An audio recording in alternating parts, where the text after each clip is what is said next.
세상은 어떻게 시작되었을까요? 하늘과 땅은 언제부터 나뉘어졌을까요? 오늘은 한국인들이 상상했던 세상의 시작, 바로 한국의 창세 신화에 대해 이야기해 보려고 합니다. 한국 하면 단군 신화, 주몽 신화 같은 건국 신화가 유명하죠. 이런 건국 신화들은 자세한 기록이 남아 있습니다. 하지만 이상하게도 세상의 시작을 다룬 창세 신화는 18세기 이후에야 기록되기 시작했습니다. 그 이전에는 세계 창조를 직접적으로 다룬 신화는 거의 존재하지 않았죠. 왜일까요? 조선시대 유학자들은 국가와 왕조를 중시했기 때문에 건국 신화는 보존했지만 창세 신화는 크게 관심을 두지 않았던 거죠. 그래서 한국의 창세 신화는 주로 굿에서 무당들이 부르는 노래, 즉 무가로 전승되어 왔습니다. 함경도의 창세가 제주도의 천지왕본풀이, 그리고 전국 각지의 마고할미 설화 같은 것들이죠. 그럼 본격적으로 한국의 대표적인 창세 신화, 함경도에서 전해지는 창세가를 들어볼까요? 이야기를 시작하기 전에 여기서 등장하는 미륵과 석가는 불교에서의 미륵과 석가와는 다른 존재임을 분명히 밝히고 시작하겠습니다. 이 이야기에서 미륵과 석가는 각각 민속화된 신격으로 창조신 미륵과 세속신 석가로 변형된 존재입니다. 태초에 하늘과 땅은 하나로 붙어 있었습니다. 세상은 캄캄했고 아무것도 없었죠. 그때 미륵이라는 신이 나타났습니다. 미륵은 구리기둥 하나를 세워 하늘과 땅을 분리했습니다. 하늘은 위로, 땅은 아래로. 드디어 세상에 공간이 생겼습니다. 하지만 문제가 있었습니다. 하늘에는 해가 2개, 달도 2개가 떠올랐던 거죠. 낮에는 너무 뜨거워 세상이 타들어갔고 밤에는 너무 추워 얼어붙었습니다. 인간이 살 수 없는 환경이었죠. 미륵은 활을 들어 해 하나와 달 하나를 쏘아 떨어뜨렸습니다.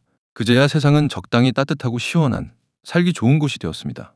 그런데 이때 석가라는 또 다른 신이 나타났습니다. 석가는 미륵이 만든 이 아름다운 세상을 차지하고 싶었죠.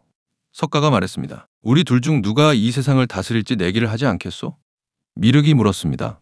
무슨 내기를 하자는 거요? 꽃을 피우는 내기입니다. 우리 각자 산에 올라가 잠을 자고 내일 아침 누구의 몸에서 꽃이 먼저 피어나는지 겨루는 겁니다. 다음 날 두 신은 각자 산에 올라가 잠을 청했습니다. 미륵은 깊이 잠들었습니다. 하지만 석가는 자는 척만 했죠. 한밤중 미륵의 몸에서 아름다운 꽃이 활짝 피어올랐습니다. 이때 자는 척하던 석가가 몰래 일어나 미륵의 꽃을 훔쳐 자기 몸에 꽂았습니다.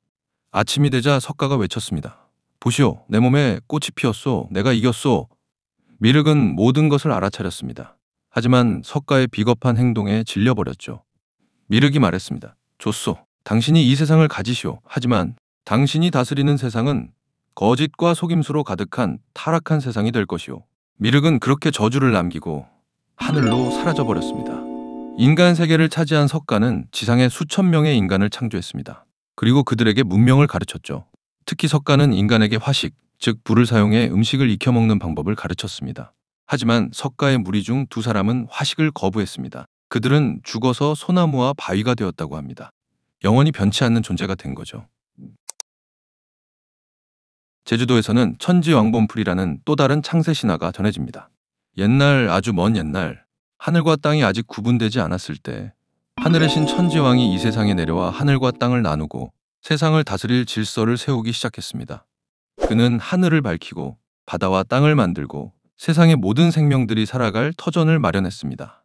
그리고 인간 세상에 삶과 죽음을 다스릴 존재로 2 아들을 낳았죠. 그들이 바로 대별왕과 소별왕입니다. 천지왕은 2 아들에게 인간 세상의 운명을 맡기려 했습니다. 하지만 2 신은 욕심이 있었습니다. 누가 더 큰 권한을 가질 것인가? 누가 인간 세상을 다스릴 것인가? 그들은 서로 경쟁하기 시작했죠. 천지왕은 이 다툼을 멈추기 위해 이렇게 말했습니다. 인간이 태어나 죽는 것은 정해져야 한다. 누가 생명을, 누가 죽음을 맡을지 내기를 통해 결정하라. 그리하여 대별왕과 소별왕은 생사권을 두고 경쟁하게 됩니다. 2 신은 인간의 명부, 즉 사람의 수명과 운명을 기록하기로 합니다. 대별왕은 진실하고 정의로웠고 소별왕은 간교하고 욕심이 많았죠.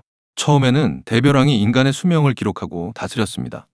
그리고 소별왕은 대별왕의 명부를 훔쳤죠. 그때부터 세상에는 부당한 죽음, 억울한 생사, 거짓과 속임수로 가득한 인간 세계가 생겨났다고 합니다. 천지왕은 그 모습을 보고 크게 노했습니다. 그는 대별왕에게 명했습니다. 너는 하늘과 인간의 질서를 지켜라. 그리고 소별왕에게 말했습니다. 너는 죽음의 세계를 다스려라. 그리하여 대별왕은 인간의 삶을 소벼랑은 죽음을 맞게 되었고 그 순간부터 이 세상에는 저승이라는 세계가 생겼습니다. 이처럼 천지왕본풀이는 세계의 창조, 생사의 질서, 사후 세계의 기원까지 설명하는 한국에서 거의 유일하다고 볼 수 있는 완전한 우주 신화입니다. 그리고 한국 전역에서 전해지는 마고할미 신화도 있습니다. 거대한 할머니신 마고할미가 치마폭에 흙을 담아 산을 만들고 오줌을 누어 강과 바다를 만들었다는 이야기죠. 일부 전승에서는 마고가 인간의 시조를 낳거나 하늘에서 떨어진 선녀로 등장하기도 합니다. 제주도에서는 비슷한 여신을 설문대할망이라고 부릅니다.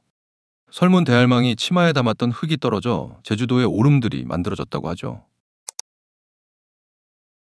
한국의 창세신화는 오랜 세월 무당들의 입을 통해 전해져 왔습니다. 비록 늦게 기록되었지만 그 안에는 한국인들의 세계관과 가치관, 그리고 더 나은 세상에 대한 희망이 담겨 있죠. 단군 신화만이 아닌 이런 다채로운 창세 신화들도 우리의 소중한 문화유산입니다. 세상은 어떻게 시작되었을까? 그 질문에 대한 우리 조상들의 상상력 넘치는 답, 바로 한국의 창세 신화였습니다.